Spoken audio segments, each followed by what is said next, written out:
أعوذ بالله من الشيطان الرجيم. بسم الله الرحمن الرحيم. قل من رب السماوات والأرض قل الله. قل أفاتخذتم من دونه أولياء لا يملكون لأنفسهم نفعا ولا ضرا.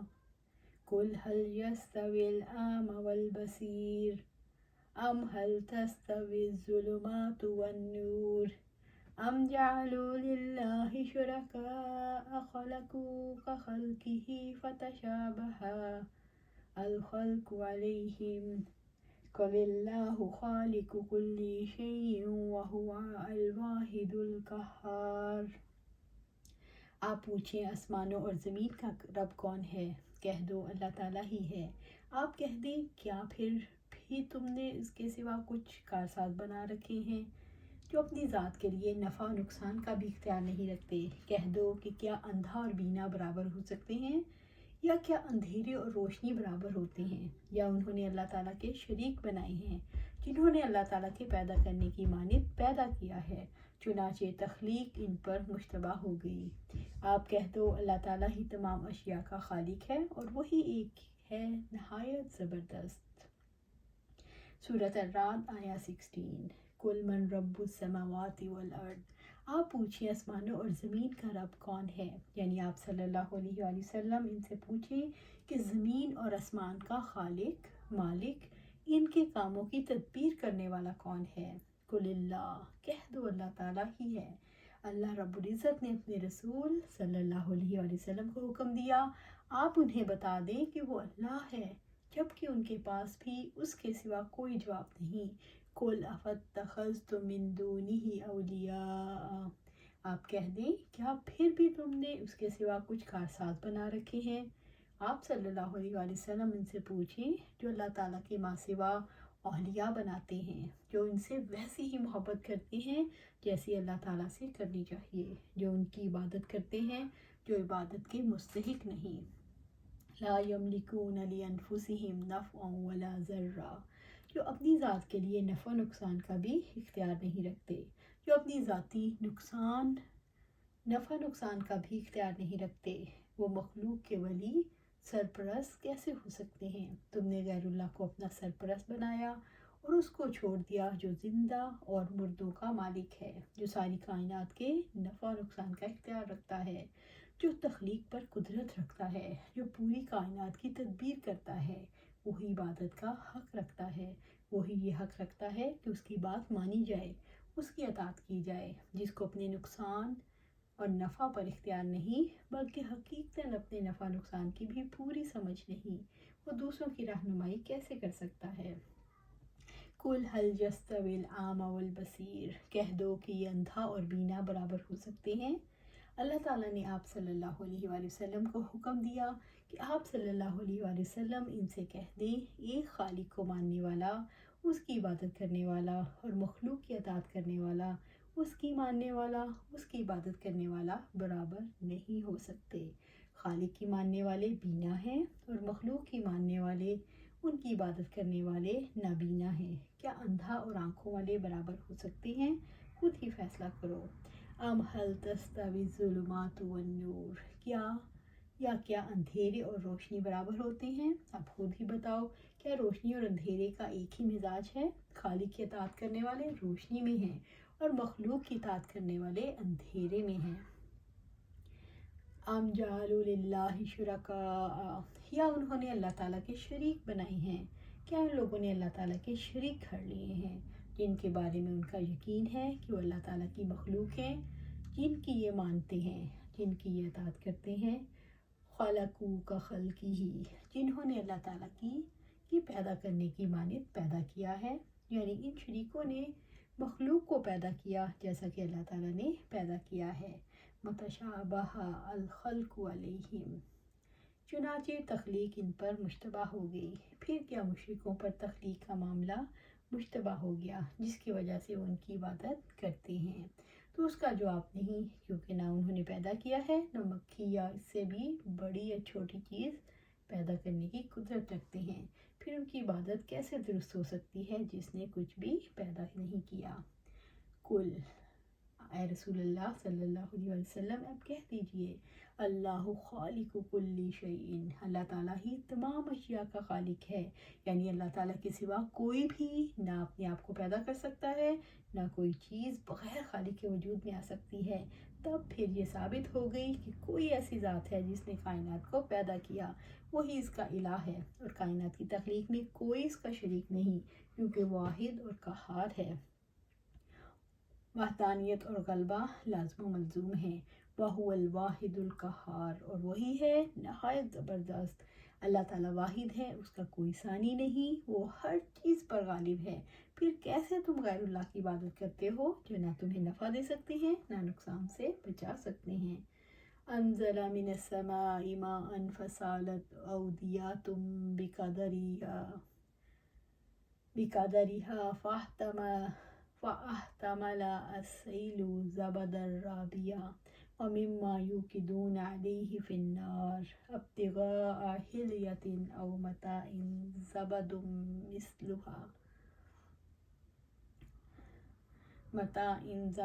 مثله كذلك يضرب الله الحق والباطل وأما الزبد فيذهب جفاء وَأَمَّا مَا يَنْفَعُ النَّاسَ فَيَمْكُثُ فِي الْأَرْضِ كَذَلِكَ يَضْرِبُ اللَّهُ الْأَمْثَالَ۔ اللہ تعالیٰ نے آسمان سے پانی اتارا، چنانچہ کئی نالے اس سے اپنی اپنی وسعت کے مطابق بہہ نکلے، پھر سیلاب نے ابھرا ہوا جھاگ اٹھا لیا، اور اسی طرح کا جھاگ ان چیزوں پر بھی آتا ہے جن کو زیور یا برتن بنانے کے لیے آگ پر تپاتے ہیں۔ اسی طرح اللہ تعالیٰ حق اور باطل کی مثال بیان کرتا ہے، چنانچہ جو جھاگ ہے سو وہ بیکار چلا جاتا ہے، لیکن جو انسانوں کو فائدہ دیتی ہے وہ زمین میں ٹھہر جاتی ہے۔ اسی طرح اللہ تعالیٰ مثالیں بیان کرتا ہے۔ سورۃ الرعد آیہ 17۔ انزل من السماء ماء، اللہ تعالیٰ نے آسمان سے پانی اتارا۔ رب العزت نے بارش کے پانی سے ہدایت کو تشبیہ دی ہے۔ بارش میں انسانوں کے لیے کثیر منافع ہے، اسی طرح اللہ تعالیٰ کی ہدایت میں کثیر نفع ہے، اور انسان اسی ہدایت کا ضرورت مند ہے۔ اللہ تعالیٰ نے جس طرح پانی کو بدن کی زندگی کے لیے نازل فرمایا، اسی طرح قلب اور روح کی زندگی کے لیے ہدایت کو اپنے رسول پر نازل فرمایا۔ فَسَالَتْ أَوْدِيَةٌ بِقَدَرِهَا، چنانچہ کئی نالے اس سے اپنی اپنی وسعت کے مطابق بہہ نکلے۔ رب العزت نے ہدایت پانے والوں کو اور ان کے درمیان فرق کو ان وادیوں سے تشبیہ دی جن کے اندر سیلاب بہتے ہیں۔ نالے اپنے اندازے سے بہتے ہیں، یعنی پانی بھر کر۔ ہر وادی اس کے مطابق بہتی ہے جتنا پانی اس میں موجود ہوتا ہے۔ بڑی وادی بڑے دل کی طرح جو علم سے لبریز ہوتا ہے، اور چھوٹی وادی چھوٹے دل کی طرح جس میں تھوڑا علم ہوتا ہے۔ فَاحْتَمَلَ السَّيْلُ زَبَدًا رَابِيًا، پھر سیلاب نے ابھرا ہوا جھاگ اٹھا لیا۔ زَبَدًا رَابِيًا سے مراد بہتے پانی کا جھاگ، زَبَدٌ مِثْلُهُ سے لوہے زیورات وغیرہ کا جھاگ ہے، یعنی بڑھنے والا یا اوپر تیرنے والا۔ وصول حق کے وقت دلوں کے اندر جو شہوت اور شہوات ہوتے ہیں ان کو اس جھاگ سے تشبیہ دی ہے جو سیلاب کی پانی کے سطح پر آ جاتے ہیں۔ وَمِمَّا يُوقِدُونَ عَلَيْهِ فِي النَّارِ، اور اسی طرح کا جھاگ ان چیزوں پر بھی آتا ہے جن کو آگ پر تپاتے ہیں، یعنی جیسے سونا، چاندی، تانبا وغیرہ پگھلائے جاتے ہیں۔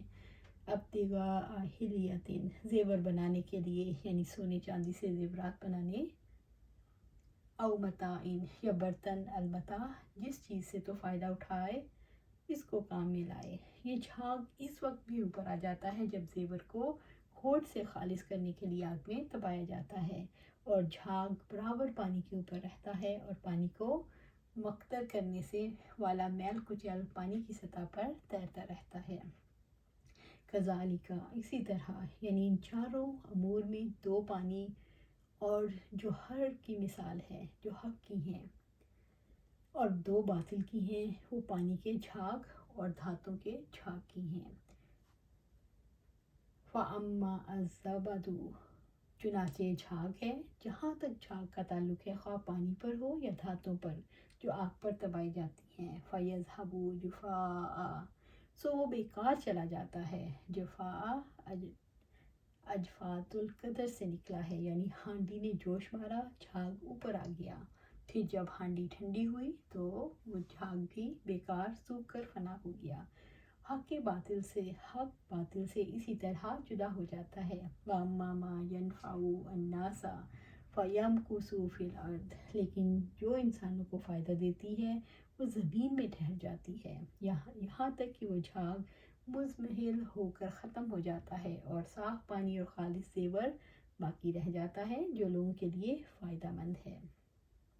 كَذَلِكَ يَضْرِبُ اللَّهُ الْأَمْثَالَ، اسی طرح اللہ تعالیٰ مثالیں بیان کرتا ہے۔ اللہ تعالیٰ اس لیے مثالیں بیان کرتا ہے تاکہ حق کی تائید، حق کی پائیداری اور باطل کی ناپائیداری واضح ہو جائے۔ لِلَّذِينَ اسْتَجَابُوا لِرَبِّهِمُ الْحُسْنَىٰ وَالَّذِينَ لَمْ يَسْتَجِيبُوا لَهُ لَوْ أَنَّ لَهُم مَّا فِي الْأَرْضِ جَمِيعًا وَمِثْلَهُ مَعَهُ لَافْتَدَوْا بِهِ أُولَٰئِكَ لَهُمْ سُوءُ الْحِسَابِ وَمَأْوَاهُمْ جَهَنَّمُ وَبِئْسَ الْمِہَادُ۔ جن لوگوں نے اپنے رب کی بات قبول کر لی ان کے لیے بھلائی ہے، اور جن لوگوں نے قبول نہیں کی، اگر ان کے پاس واقعتاً وہ سب ہو جو زمین میں ہے اور اس کے ساتھ اتنا ہی اور بھی ہو تو وہ اس کو ضرور فدیے میں دے دیں۔ یہی لوگ ہیں جن کا برابر حساب ہوگا اور ان کا ٹھکانہ جہنم ہوگا، اور بہت ہی برا ٹھکانہ ہے۔ سورۃ الرعد آیا 18۔ جب اللہ تعالیٰ نے حق اور باطل کو واضح کر دیا تو لوگوں کی دو قسموں کا ذکر کیا، جن میں سے پہلی کے بارے میں فرمایا وہ حق کی دعوت پر لبیک کہنے والے ہیں، ان کے ثواب کا ذکر فرمایا، یعنی جو لوگ ایمان لائے انہوں نے نیک عمل کیے ان کے لیے جنت ہے۔ رب العزت نے فرمایا لِلَّذِينَ أَحْسَنُوا الْحُسْنَىٰ وَزِيَادَةٌ، جن لوگوں نے نیکی کی ان کے لیے نہایت اچھا بدلہ ہے اور کچھ مزید ہے۔ سورہ یونس آیا 26۔ وَأَمَّا مَنْ آمَنَ وَعَمِلَ صَالِحًا فَلَهُ جَزَاءً الْحُسْنَىٰ وَسَنَقُولُ لَهُ مِنْ أَمْرِنَا يُسْرًا، اور رہا وہ جو ایمان لایا اور اس نے نیک عمل کیے تو اس کے لیے اچھی جزا ہے، اور ہم جلد ہی اس کے لیے اپنے کام میں آسانی کا حکم دیں گے۔ سورۃ الکہف آیا 88۔ یعنی جن کے دل علم اور ایمان سے روشن ہوں، ان کے امر و نواہی پر عمل پیرا ہو اور روح بھی عمل کرتی ہو ان کے اللہ کے حکم پر، اور اللہ تعالیٰ ان سے جو کچھ چاہتا ہے اس کی مراد کی موافقت کرتے ہیں۔ الحسنہ یعنی اچھی حالت اور اچھا ثواب ان کی صفات ہیں، ان کے بہترین اور ان کے لیے دنیاوی اور اخروی ثواب ہے جسے کسی آنکھ نے نہ دیکھا، نہ کسی کان نے سنا، اور نہ کسی بشر کے دل میں اس کا گزر ہوا۔ وَالَّذِينَ لَمْ يَسْتَجِيبُوا لَهُ، اور جن لوگوں نے قبول نہیں کی، یعنی جن لوگوں نے حق واضح ہونے کے بعد بھی اپنے رب کی پکار پر لبیک نہیں کہا، ان کے لیے عذاب ہے۔ لَوْ أَنَّ لَهُم مَّا فِي الْأَرْضِ جَمِيعًا وَمِثْلَهُ مَعَهُ لَافْتَدَوْا بِهِ، اگر ان کے پاس واقعتاً وہ سب کچھ ہو جو زمین میں ہے اور اس کے ساتھ اتنا ہی اور بھی ہو تو اس کو ضرور فدیے میں دے دیں۔ جو لوگ دنیا میں اللہ کی فرما برداری سے بچتے رہے اور اگر ساری دنیا کی دولت جمع کر لیں اور قیامت کے دن فدیے میں دے کر عذاب سے اپنی جان چھڑانا چاہیں تو ان سے ہرگز قبول نہیں کیا جائے گا، اور زمین بھر مال انہیں ملے گا۔ رب العزت نے فرمایا یقیناً جن لوگوں نے کفر کیا ان کے مال اور ان کی اولادیں اللہ تعالیٰ کی پکڑ سے ہرگز کچھ بھی ان کے کام نہ آئیں گے، اور وہی لوگ آگ کا ایندھن ہیں۔ اللہم اجرنا من النار۔ سورۃ آل عمران آیا 10۔ اسی طرح اللہ سبحانہ وتعالیٰ فرماتے ہیں یقیناً جن لوگوں نے کفر کیا اور مر گئے اس حال میں کہ کافر تھے تو ان میں سے کسی ایک سے زمین بھر سونا بھی ہرگز قبول نہ کیا جائے گا، اور اگرچہ اس کو فدیے میں دے دیں، یہی لوگ ہیں جن کے لیے دردناک عذاب ہے اور ان کے لیے کوئی مددگار نہ ہوگا۔ سورۃ آل عمران آیا 91۔ اولئک لہم سوء الحساب، یہی لوگ ہیں جن کا برابر حساب ہوگا، اس سے مراد ہے ہر گناہ پر مواخذہ ہوگا، اس میں کچھ بھی معاف نہیں کیا جائے گا۔ اولئک لہم سوء الحساب، یہی لوگ ہیں جن کا برابر حساب ہوگا، یعنی ہر برے کام کا حساب، مثلا انسانوں کے حقوق میں کمی اور دیگر برے کام۔ رب العزت نے فرمایا اور کتاب اعمال رکھ دی جائے گی، بس آپ مجرموں کو دیکھیں گے وہ اس سے ڈرنے والے ہوں گے جو اس میں ہوگا، اور کہیں گے ہائے ہماری کم بختی، یہ کتاب کیسی ہے جس نے چھوٹا بڑا کچھ بھی نہیں چھوڑا مگر اس کو شمار کر رکھا ہے، اور جو بھی انہوں نے کیا تھا وہ سب ان کے سامنے اپنے سامنے پائیں گے، اور آپ کا رب کسی پر ظلم نہیں کرتا۔ سورۃ الکاف آیہ 49۔ آپ صلی اللہ علیہ وسلم نے فرمایا جس کے حساب میں کھوج کرید کی گئی اس کو ضرور عذاب ہوگا۔ حضرت عائشہ کہتی ہیں میں نے عرض کیا کیا اللہ تعالیٰ کا یہ فرمان نہیں، پھر ان قریب ان سے ہلکا حساب لیا جائے گا؟ تو آپ صلی اللہ علیہ وسلم نے فرمایا اس سے مراد صرف پیشی ہے۔ عائشہ رضی اللہ تعالیٰ کہتی ہیں میں نے آپ صلی اللہ علیہ وسلم کو اپنی بعض نمازوں میں یہ دعا مانگتے سنا، اللہم حاسبنی حسابا یسیرا، یعنی اللہ مجھ سے آسان حساب لینا۔ میں نے عرض کیا اللہ کے نبی صلی اللہ علیہ وسلم آسان حساب سے کیا مراد ہے؟ آپ صلی اللہ علیہ وسلم نے فرمایا آسان حساب یہ ہے کہ اللہ تعالیٰ بندے کے نامہ اعمال کو دیکھے اور اسے نظر انداز کر دے، اور جس کے نامہ اعمال پر اس روز بحث شروع ہوگی عائشہ تو وہ ہلاک ہو گیا۔ جن لوگوں کو اعمال نامہ بائیں ہاتھ یا پیٹھ کے پیچھے دیا جائے گا ان کا حساب مشکل ہوگا۔ اللہم اجرنا من النار، اللہم اجرنا من النار ومأواہم جہنم، اور ان کا ٹھکانہ جہنم ہوگا، اس سے مراد ہے ان کا قرارگاہ جہنم ہوگی۔ اللہم اجرنا من النار وبئس المہاد، اور بہت ہی برا ٹھکانہ ہے، یعنی جہنم کا فرش ان کے لیے بچھونا ہوگا۔ ومأواہم جہنم، جس میں ہر قسم کا عذاب جمع ہے، مثلا شدید بھوک، دردناک پیاس، بھڑکتی ہوئی آگ، کھانے کے طور، ٹھٹھا دینے والی سردی، خاردار جھاڑ، اور عذاب کی وہ تمام اقسام جن کا اللہ تبارک و تعالیٰ نے ذکر فرمایا۔ وبئس المہاد، یعنی اس کا مسکن اور ٹھکانہ بدترین ہوگا۔ افمن یعلم انما انزل الیک من ربک الحق کمن هو اعمی انما یتذکر اولو الالباب، پھر کیا وہ شخص جو جانتا ہے کہ یقیناً آپ پر جو آپ کے رب کی جانب سے نازل کیا گیا وہی حق ہے، اس شخص جیسا جو اندھا ہے؟ بلا شبہ نصیحت تو عقل والے ہی قبول کرتے ہیں۔ سورۃ الرعد آیہ 19۔ افمن یعلم انما انزل الیک من ربک الحق، پھر کیا وہ شخص جانتا ہے کہ یقیناً آپ پر جو آپ کے رب کی جانب سے نازل کیا گیا وہی حق ہے۔ رب العزت نے حق کا علم رکھنے والوں اور نہ رکھنے والوں کے درمیان فرق کو واضح فرمایا۔ جو حق کو اچھے طریقے سے سمجھتا ہے اور اس پر عمل کرتا ہے، کمن ہوا اعمیٰ، اس شخص جیسا جو اندھا ہے، وہ اس شخص کی طرح کیسے ہو سکتا ہے جو نہ حق کا علم رکھتا ہے نہ اس پر عمل کرتا ہے، دونوں برابر کیسے ہو سکتے ہیں؟ رب العزت نے فرمایا دوزخ والے اور جنت والے برابر نہیں ہو سکتے، جنت میں جانے والے ہی کامیاب ہیں۔ اللہ سبحانہ تعالیٰ ہمیں جنت نصیب فرمانا۔ اللہم انی اسألک جنت الفردوس۔ سورۃ الحشر آیہ 20۔ وہ شخص جو جانتا ہے جو محمد صلی اللہ علیہ وسلم کی طرف سے ان کی رب کی طرف سے نازل کیا گیا وہ حق ہے جس میں کوئی شک نہیں، وہ پورے کا پورا حق ہے، اس کی خبریں حق ہیں، اس کے اوامر و نہی پر عدل پر مشتمل ہیں۔ انما یتذکر اولو الالباب، بلا شبہ نصیحت تو عقل والے ہی قبول کرتے ہیں، عبرت تو وہی حاصل کرتے ہیں جن کے پاس صحیح سمجھ بوجھ ہو، جو پختہ علم رکھتے ہوں، جن کی رائے کامل ہو، ایسے ہی لوگوں کو اللہ تعالیٰ نے چنا ہے۔ اولو الالباب، اس سے مراد عقل والے لوگ ہیں جو اپنی عقل کو استعمال کرتے ہیں، جن کے پاس عقل سلیم ہو، جن کے دل گناہوں سے آلودہ نہ ہوں، اور جنہوں نے اپنی عقلوں کو خراب نہ کیا ہو۔ جو اپنے نفس میں اہل حق کی صفات پائے وہی ہدایت یافتہ، اور جو اہل باطل کی صفات پائے وہی ظالم۔ یا ارحم الراحمین، ہمیں سمجھ بوجھ والوں میں شامل فرما لے، آمین یا رب العالمین۔ الذین یوفون بعہد اللہ ولا ینقضون المیثاق، جو لوگ جو اللہ تعالیٰ کے عہد کو پورا کرتے ہیں اور وہ پختہ عہد نہیں توڑتے۔ سورۃ الرعد آیہ 20۔ الذین یوفون بعہد اللہ، جو اللہ کے عہد کو پورا کرتے ہیں۔ اہل حق کے اوصاف میں سے پہلا وصف ہے جو جنت تک پہنچانے والا ہے، وہ اپنے عہدوں پر جمے رہتے ہیں، قول و قرار نہیں توڑتے۔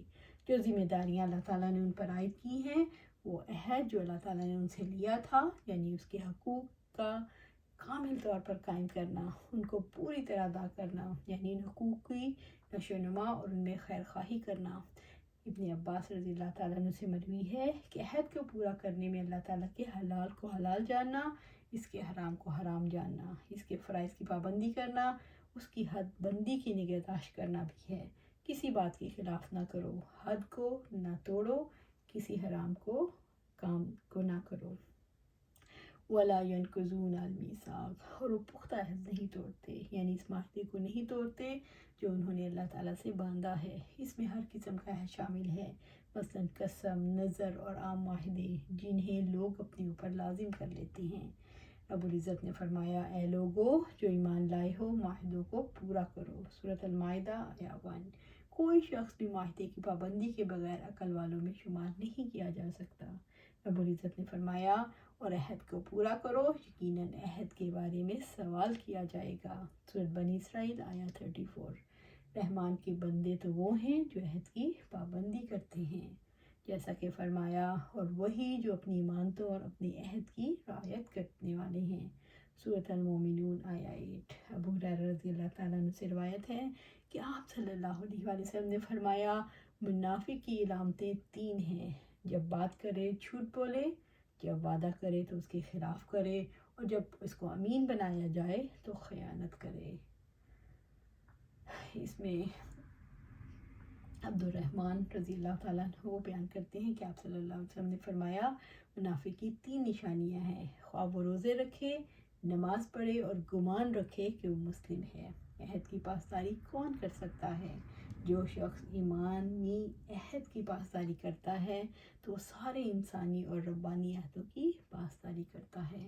اللہ سبحانہ تعالیٰ ہمیں عہد کی پابندی کرنے والوں میں شامل کرے۔ اللہ سبحانہ تعالیٰ ہمیں عہد کی پابند لوگوں میں شامل کر دے۔ اللہ سبحانہ تعالیٰ ہمیں ان میں شامل کر دے جو اپنے وعدوں کی خلاف ورزی نہیں کرتے۔ اللہ سبحانہ تعالیٰ ہمیں قرآن و سنت پر عمل کرنے کی توفیق عطا فرما اور اس پر جما دے۔ آمین یا رب العالمین۔